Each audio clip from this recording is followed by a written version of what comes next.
Баяс дараагийн бичлэгээрээ одоо бид нар чарт анализ хийж байгаа тийм ээ.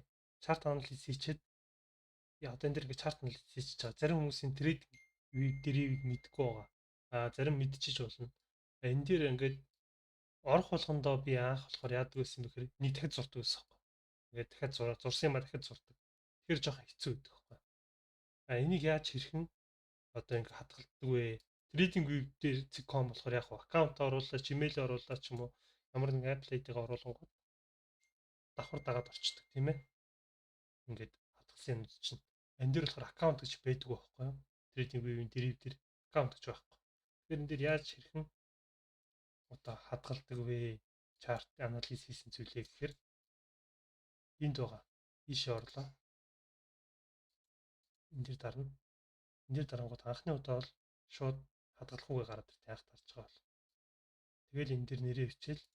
Энэ дээр анх дарангууд энэ дээр шууд хадгалахгүйгээл хадгаллаа нэрээ өглөө. Тэгээ ингээд хадгалагдчихна. Тэгээ дахиад ингээд гараад орсон ч зүгээр гэсэн. Одоо нэг гаргаа оруулчих.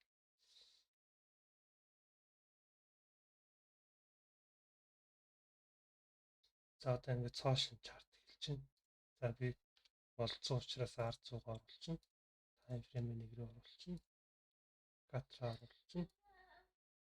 Тэгэл эндээс лот хийчих шүү дээ. За лот хийлээ.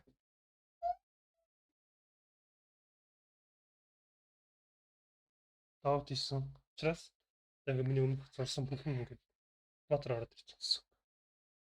За тэгээд дараагийн бичлэгээр уулзцгаая баяр таа.